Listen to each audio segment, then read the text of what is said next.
कांग्रेस राष्ट्रीय अध्यक्ष मल्लिकार्जुन खड़गे ने मंगलवार को एमपी के सागर में जनसभा करने पहुंचे। इस दौरान उनके साथ पूर्व सीएम कमलनाथ भी मौजूद रहे। इस दौरान खड़गे ने तमाम बड़े ऐलान किए। उन्होंने एमपी में जातिगत जनगणना के अलावा सागर में संत रविदास जी के नाम से विश्वविद्यालय खोलने की भी घोषणा की। आप भी सुनिए क्या कुछ कहा मल्लिकार्जुन खड़गे ने। कमलनाथ जी जो कहते हैं वो करके दिखाते हैं, तो इसीलिए उनका नाम नाथ है आखिरी में। कमलनाथ, कमल को मैं छोड़ देता हूं लेकिन नाथ को पकड़ता हूं। नाथ मीन संत। ये नाथ पंथ जितने भी हमारे धर्मों में हो गए वो लोगों की सेवा करने के लिए हो गए। कमल नहीं, कमल सिर्फ वो बीजेपी में है, नाथ हमारे लिए है। तो ये नाथ को आप जिताना है और कांग्रेस पार्टी का नाम रोशन करना है। भाइयों, ये तो जमीन क्रांतिवीरों की है और दानवीरों की धरती है, पर इस विशाल जनसभा को देखकर मुझे बहुत खुशी हो गई है। इतना बड़ा जनसागर चुनाव के वक्त आना ये बहुत बड़ी बात है। इसलिए मैं यहां सागर के सभी नेताओं को और जनता को, मां बहनों को मैं बधाई देता हूं। बुंदेलखंड इलाका इसकी आन बान और शान के लिए बड़ी मशहूर है। बलिदान की भूमि है। आजादी के आंदोलन में शहादत देने वाले नायकों की श्रद्धांजलि हम सबको देना है। बुंदेलखंड केसरी महाराजा छत्रसाल, महारानी लक्ष्मीबाई, वीरांगना झलकारी बाई को भी मैं श्रद्धांजलि देता हूं। इसके साथ साथ 17 साल की उम्र में 1942 के आंदोलन में तिरंगा फहराते शहीद हुए साबूलाल जैन के योगदान को भी मैं नमन करता हूं, जिनके नेतृत्व में भारत का संविधान बना। वो मध्य प्रदेश में ही डॉक्टर बाबा साहब अंबेडकर महू में पैदा हो गए। ये भी बहुत बड़ी, यानी हर संत रविदास से लेकर बाबा साहब अंबेडकर जो गरीबों के बारे में सोचने वाले और देश के बारे में सोचने वाले, मानवता के बारे में सोचने वाले सभी संत और कानून के तौर पर सभी को मदद करने वाले लोग यहां पर पैदा हुए हैं, जिनके नेतृत्व में भारत का संविधान बना। और आज हम लोग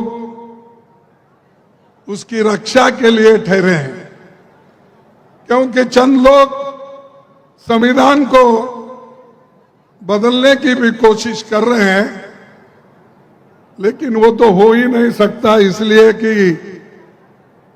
देश के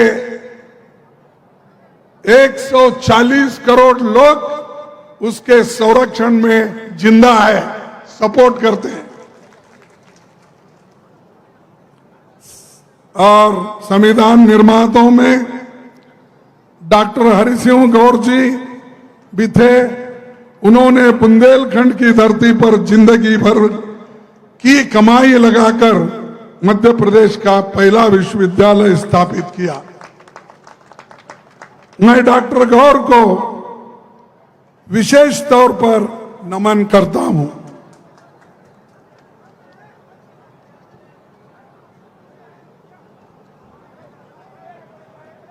मोदी जी संत रविदास जी सिर्फ चुनाव में याद आए मोदी जी को।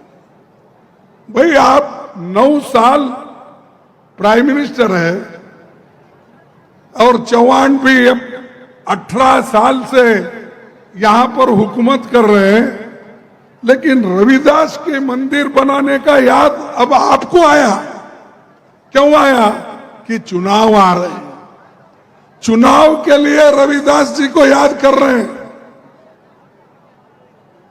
यहां उनकी कोई स्मृति बनाना या यहां पर उनकी कोई मंदिर बनाना या उनके नाम से कोई एक संस्थान बनाना, यह नहीं था उनका मकसद। उनका मकसद वोट खींचने के लिए, वोट लेने के लिए क्या करना, वो काम मोदी जी हमेशा करते हैं, यहां भी करके गए हैं। भाइयों, मैं ये वायदा करता हूं,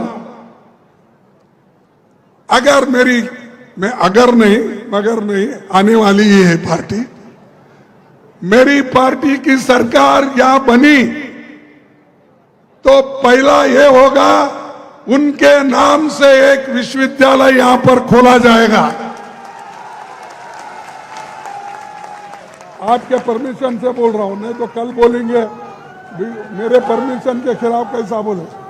आपके परमिशन से बोल रहा हूं कि संत रविदास के नाम से यहां विश्वविद्यालय खोला जाएगा और जो भी अच्छे विचार वालों के स्मरण में, मेमोरी में हम हमेशा कुछ करते आए हैं, चाहे विहार हो, चाहे मंदिर हो, ये सब कर रहे हैं और यहां पर भी हम करके दिखाएंगे। ये वोटों के लिए नहीं, हम जो करते हैं दिल से करते हैं, हम जो करते हैं लोगों के हित के लिए करते हैं। इसीलिए आप ये मत सोचिए कि चौहान ने गेहूं दिया, राशन दिया, वो फलाना दिया, ये कुछ नहीं। अरे सबसे ज्यादा आपको जो फायदेमंद है वो इस देश का संविधान है, वो हमने दिया है। और इन्होंने क्या किया, यहां पर तो मंदिर बनाने का वायदा किया, लेकिन दिल्ली में ये 14 अगस्त 2019 में वहां जो रविदास जी की मंदिर थी, इन्होंने बुलडोजर लगा के उसको तोड़ दिया। ये लीजिए, मैं दे देता हूं क्योंकि सबूत मांगते हैं ना, ये टाइम्स ऑफ इंडिया का ये है, ये ले लीजिए सबूत के तौर पर, आप देख लीजिए। यानी ये लोग ऐसे हैं कि मुख में राम बगल में छुरी, मुख से तो बोलते हैं रविदास जी, बाबा साहब, सभी का नाम लेते हैं, लेकिन वो किसी मकसद से लेते हैं। और एक मैं आपसे कहना चाहता हूं, कभी रविदास जी ने यह नहीं कहा, वो कहते थे किसी की पूजा इसलिए ना करो कि वो बड़े पद पर है। वो ऐसी व्यवस्था चाहते थे जहां कोई भी भूखा न रहे और छुआछूत का भाव न हो। ये रविदास का है। और उन्होंने ये भी कहा, ऐसा चाहूं राज में, ऐसा चाहूं राज में मिले सबनों को अन्न, मिले सबन को अन्न, छोटे बड़े सब राम, छोटे बड़े सब सम बसे, रविदास रहे प्रसन्न। तो ये रविदास का कहना है, कोई सिर्फ पूजा करने से सब कुछ होता है नहीं, लेकिन मैं चाहता हूं, उन्होंने कहा सबको मिले अन्न खाने के लिए, पेट भरने के लिए, सबको सम्मान मिले और उसी से रविदास प्रसन्न होते हैं और किसी से नहीं। तो ये रविदास जी का कहना है। लेकिन ये लोग, जैसा कि अभी हमारे कमलनाथ जी ने कहा कि भाई यहां पर नंबर 1 बहुत से चीजों पे है, वो मैं दोहराना नहीं चाहता। और लड्डा जी नहीं, सॉरी, हमारे शाह आए थे शायद यहां पर, और उन्होंने आकर हमको 53 साल का रिपोर्ट मांगा है। मैं 53 साल का रिपोर्ट देता हूं, हमने क्या किया। मेरे पास है आंकड़े, मैं बाद में बताऊंगा आपको, थोड़ा सा आप समय दीजिए मुझे।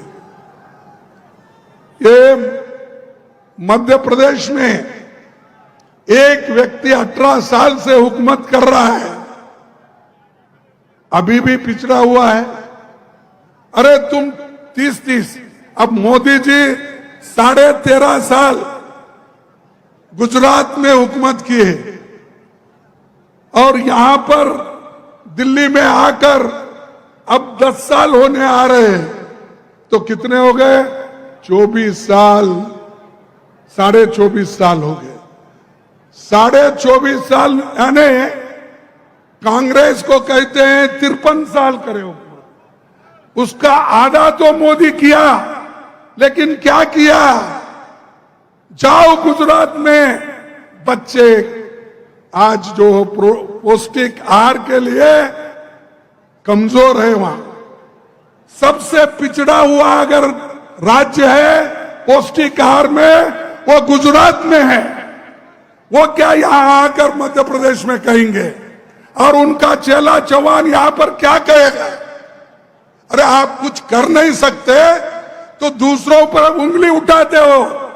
हमने जो किया वो सबके सामने है। गौर ने जो किया विश्वविद्यालय का काम, ये मोदी ने किया? क्या मोदी के वक्त में हुआ? आप बताइए। तो ये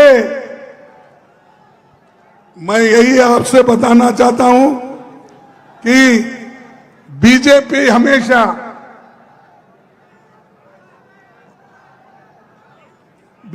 हमेशा जनादेश का अपमान करती है।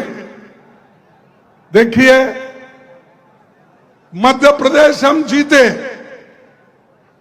हमारी बहुमत थी, हमारे मुख्यमंत्री कमलनाथ जी थे, सारे मंत्रीगण भी है, दिग्विजय सिंह जी भी है, गोविंद सिंह जी भी है, बहुत सारे नेता यहां पर बैठे हुए हैं। अरे हम जीता, लोकतंत्र के उसूलों के अनुसार मध्य प्रदेश कांग्रेस जीता, लेकिन उसको छीन लिया किसने? किसने छीना? और लोकतंत्र की बात करते हो आप। एक तरफ कहते हो हम बहुत स्वच्छ और इतनी अच्छी छवि रख के हम पॉलिटिक्स करते, एक तरफ कहते हो, दूसरी तरफ पैसे दे देकर खरीद कर लोगों को पावर का, यानी उनको डरा के, किसी को ईडी का धमका, किसी को सीबीआई का, किसी को विजिलेंस का, वो सब कुछ नहीं मिला तो लोगों में फूट डाल के, दंगे करके वो लोग आज हुकूमत बनाए हैं। यहां पर जो हुकूमत बनी वो नाजायज हुकूमत है, लीगल नहीं है, ये इलीगल गवर्नमेंट है। लोग उनको चाहकर यहां नहीं बिठाए, हमारे एमएलए को चोरी करके लेके गए, क्योंकि देश है और दुनिया में ऐसा होता है, अच्छे लोग भी होते हैं, चोर लोग भी होते हैं। इसीलिए वो चोर शब्द आया है डिक्शनरी में जो चोर शब्द आया है वो भी, यानी अच्छों के साथ बुरे लोग भी हैं। तो उनको सब लेकर आज आपने यहां हुकूमत चला रहे हैं और दूसरी तरफ कहते हो कि हमारे छवि के ऊपर, हमारे उसूलों के ऊपर हमने सरकार बनाए हैं, और उठते ही कांग्रेस को गालियां देते। जब कभी मैं समझता हूं मोदी जी को और यहां पर चौहान को कांग्रेस को गालियां दिए बगैर उनको खाना हजम नहीं होता।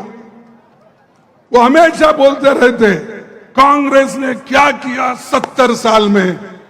अरे हम कुछ किया है इसलिए तो तुम प्रधानमंत्री बने, नहीं तो नहीं बनते थे।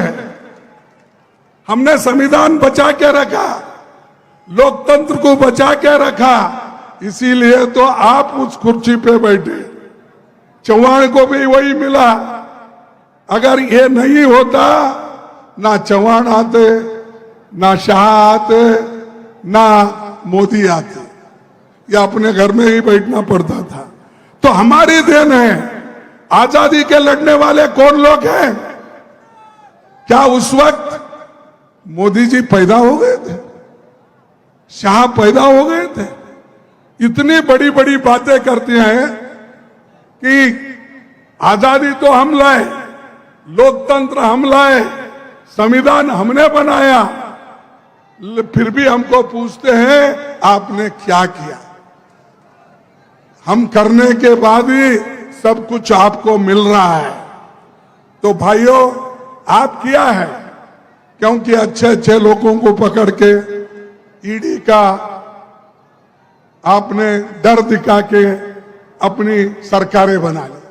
जैसा मध्य प्रदेश में सरकार बना वैसा ही कर्नाटक में भी बना लिया।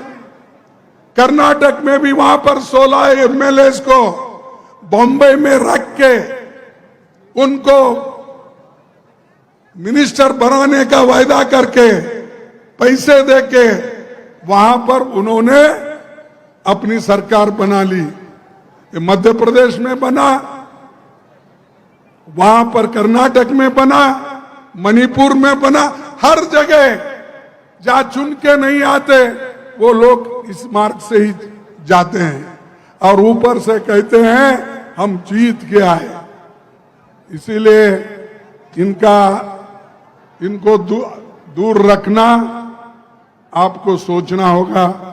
और अगर इनको दूर नहीं रखे अपने इस पावर से तो ये फिर बर्बाद करेंगे और इनका काम ही है लोगों को बर्बाद करना। और एक बात मैं कहना चाहता हूं, तो मणिपुर जैसे एक स्टेट में इतना गड़बड़ हो रहा है, वहां पर मोदी साहब जाते ही नहीं, वहां पर मोदी साहब उसके बारे में बोलते नहीं, ना पार्लियामेंट में बोलते, राज्यसभा में बोलते, ना लोकसभा में बोलते। तो उन्होंने मुंह जब खोला कि पार्लियामेंट शुरू होने वाला है 11 बजे, तो 10:30 बजे वो मुंह खोल दिए कि मणिपुर के बारे में हमको सोचना है। अरे एक देश का प्रधानमंत्री 3-3.5 महीने से वहां पर दंगे चल रहे हैं, औरतों का रेप हो रहा है, नंगे फिरा रहे हैं, तो मोदी चुप्पी साधे। और ऊपर से वहां भी यही कहते हैं कांग्रेस ये काम कर रही है, कांग्रेस देश को डिवाइड कर रही है, राहुल गांधी ये कर रहे हैं। मैं समझता हूं उनके सपने में भी राहुल गांधी आते हैं। अरे राहुल गांधी ने ये काम करके बताया, 4000 किलोमीटर पैदल चल के भारत जोड़ो का काम उन्होंने किया। आप लोगों ने देखा है, यहां से भी गुजरी, मध्य प्रदेश से भी लोग कैसे जुड़े, क्योंकि कांग्रेस के ऊपर उनका भरोसा है। इसीलिए तो वो भारत जोड़ो यशस्वी हुआ। वो काम करे तो भी कांग्रेस को टीका करते रहे बीजेपी वाले। और भ्रष्टाचार के बारे में तो बोले, वहां पर तो कर्नाटक में 40% थी और यहां कितना परसेंट है उनको ही मालूम।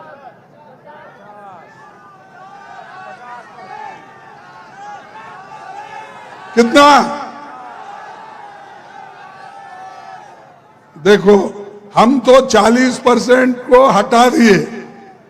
अब कमलनाथ जी, आप 50% वालों को धक्का देना है, हटाना है। और सभी लोग आप बोलेंगे भाई वो कमलनाथ जी को ही बोले, खड़गे साहब हमारे को नहीं बोले बोलेंगे। तो आपको ही बोल रहा हूं, आपकी शक्ति उनके पीछे रहना चाहिए या साथ में रहना चाहिए।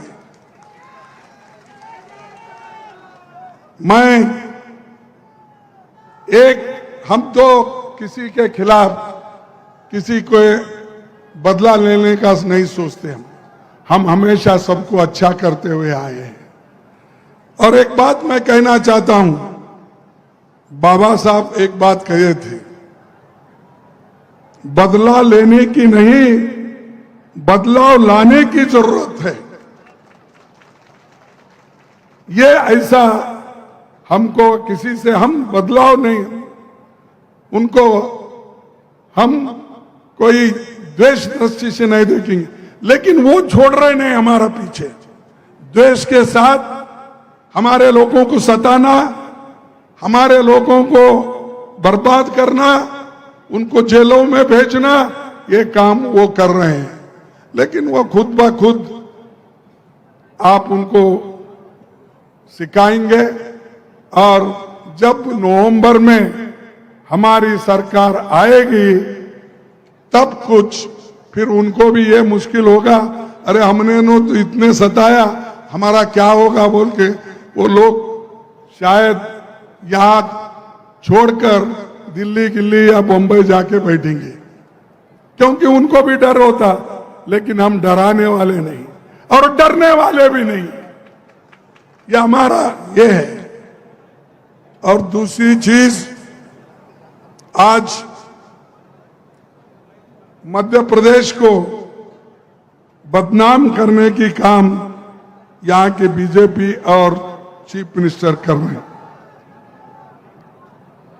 बहुत से घटनाएं यहां पर घड़ी और मुझे भी मालूम है कि कौन क्या करता, क्योंकि मैं 27 साल मिनिस्टर रहा, 10 साल अपोजिशन लीडर रहा, 4 साल कांग्रेस अध्यक्ष रहा। मैं ब्लॉक कांग्रेस कमेटी से यहां तक आया हूं। वो सोनिया गांधी जी का और राहुल गांधी जी का मेरे पर मेहरबानी है, और आपने वोट दिया, चुन के लाया, इसीलिए यहां पर ठहरा हूं अपनी बात रखने के लिए। और बुंदेलखंड पैकेज, इसके लिए राहुल गांधी कोशिश किए, कोशिश करने के बाद उस पैकेज को किस ढंग से उसका उपयोग होना था, ये बीजेपी सरकार नहीं करी, और नहीं करने के वजह से और भी थोड़ा पीछे गए। और पैकेज जब देते हैं, अरे उसको ठीक ढंग से लागू करना यहां काम उनका है। और जो दिया हुआ पैसा भी अगर ठीक ढंग से खर्च नहीं होता तो ये समझिए कि इनको लोगों के हिफाजत में, लोगों के भलाई में उनको कोई आशा नहीं है। तो इसलिए भाइयों, मैं यही आपसे गुजारिश करने के लिए यहां पर आया हूं। ये जो अंधेरी नगरी चौपट राजा है यहां, इसमें आज कैश राज है, कमीशन राज है, घोटाला राज है, लूटपाट।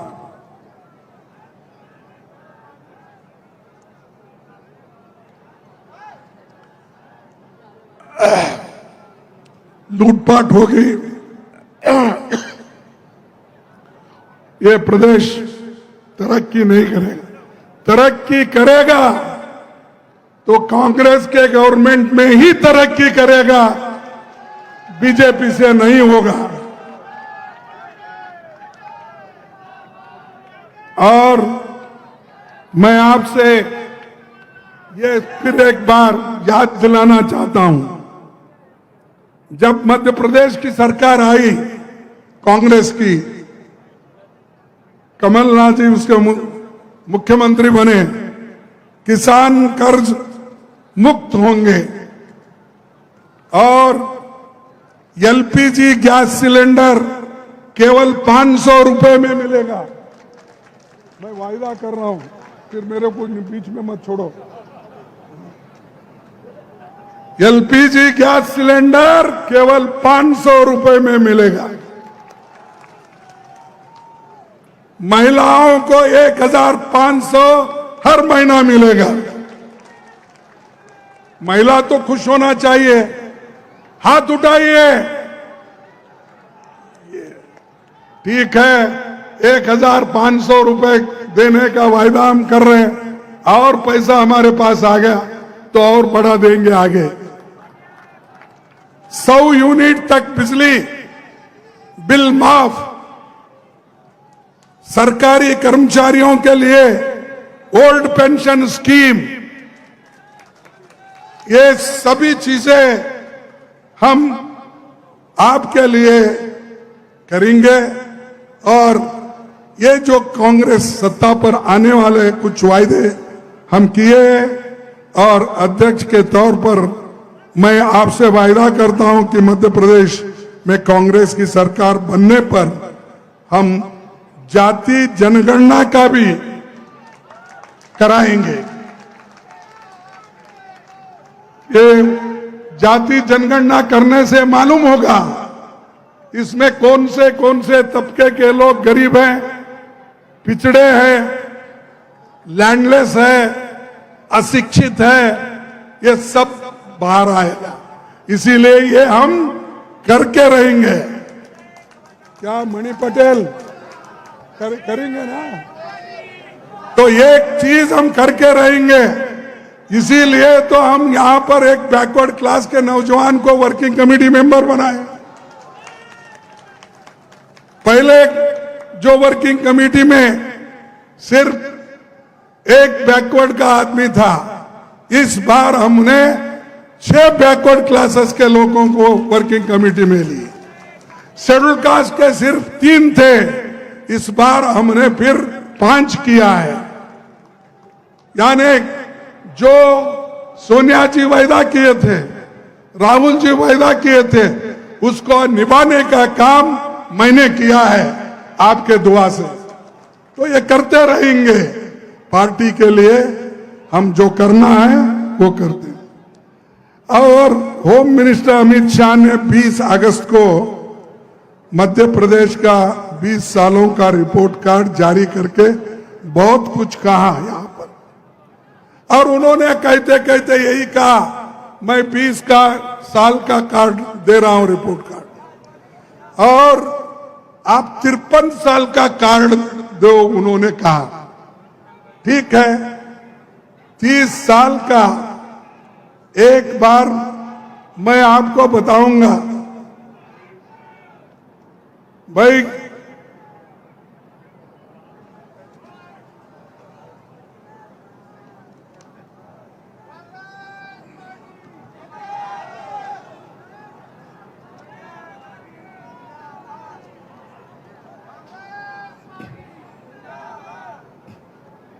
ये तो मैं आपको रिपोर्ट कार्ड दूंगा। मध्य प्रदेश में आप लोगों से जानना चाहूंगा, भिलाई स्टील प्लांट जब मध्य प्रदेश और झारखंड मिलके था, सॉरी छत्तीसगढ़ मिलके था, तो भिलाई स्टील प्लांट किसने किया? ये रिपोर्ट उसको दे दो। इंदिरा सागर डैम किसने बनाया? फिर ये भी रिपोर्ट उसको करो। आईआईटी इंदौर, आईआईएम इंदौर किसने बनाया? एम्स भोपाल किसने बनाया? Maulana Azad national institute of technology किसने बनाया? रानी लक्ष्मीबाई इंस्टीट्यूट ग्वालियर किसने बनाया? चंबल घाटी प्रोजेक्ट किसने बनाया? ये सब रिपोर्ट उसको दे दो। बाकी का डिटेल रिपोर्ट है मेरे पास, समय की कमी होने की वजह से पूरा तो नहीं बोल सकता, लेकिन थोड़े और उसमें से भी बोलूंगा। अरे ये मेरे बड़ा बड़ा रिपोर्ट है, लोगों की जिंदगी बनाने का, लोगों को एम्प्लॉयमेंट देने का, लोगों को बुद्धिजीवी बनाने का, ये हमारा काम है। हम सिर्फ आकर तकरीर करके जाने वाले नहीं हैं। पंडित जवाहरलाल नेहरू जी से लेकर राजीव गांधी तक हमने क्या किया, ये सब दुनिया को मालूम है। और तुम झूठ बोलकर लोगों को गुमराह कर रहे। 2 करोड़ नौकरियां दूंगा। भाई 2 करोड़ कौन बोले? मोदी जी बोले 2 करोड़ नौकरियां, बोले तो 18 करोड़ नौकरियां दिए क्या आपको? कैसा नहीं, झूठ बोल रहे हैं आप। क्योंकि प्रधानमंत्री होके उन्होंने 140 करोड़ जनता का नुमाइंदगी करते हैं, क्या वो झूठ बोलते हैं? मैं समझता हूं आप 2 करोड़ नौकरियां, 18 करोड़ नौकरियां लेकर आप झूठ बोल रहे हैं। या तो आप झूठ होंगे या तो वो झूठ होंगे। कौन झूठ है? मोदी। 15-15 लाख हर एक के जेब में डालूंगा बोले, मिले क्या आपको? अरे ये तो प्रधानमंत्री झूठ कैसा बोलता भाई? ये तो प्रधानमंत्री बोले सो बात है। तो प्रधानमंत्री झूठ है, झूठ है। और किसानों का दाम, अरे गप बैठो भाई, तुम क्या वो खुद ही दिखाते अपने, उसीलिए तुम बोलने की जरूरत ही नहीं। और उन्होंने वहां किसानों का दुगना दाम मैं करूंगा, आमदनी दुगनी करूंगा। किसानों की आमदनी दुगनी हो गई है। अरे जोर से बोलो या मत बोलो, दुगनी नहीं हुई। ये किसने बोला था? मोदी ने बोला था। ये सच है झूठ है? झूठ है। फिर ऐसे को मध्य प्रदेश में वोट मिलेगा? और ये इसके अलावा बहुत से चीजें ऐसे ही झूठ बोल बोलकर उन्होंने अब वोट लिए हैं। लेकिन अब इस बार वो झूठ नहीं बोल सकते, लोग झूठ सुन नहीं सकते। और मध्य प्रदेश के लोग, यानी ये तो हमारा ये हार्ट है, आत्मा है, क्योंकि ये मध्य प्रदेश बीच में है। उधर कन्याकुमारी से लेकर कश्मीर तक जाएंगे तो ये बीच में का है। तो इसीलिए मैं आपसे यही निवेदन करता हूं कि जो लोग झूठ बोलते हैं उनके साथ मत जाइए, उनके झांसे में मत आइए। भाइयों, और एक बात मैं आपको बताना चाहूंगा कि मध्य प्रदेश में 18 साल के बीजेपी के मिसरूल के बाद कांग्रेस सरकार कमलनाथ जी के नेतृत्व में बनी।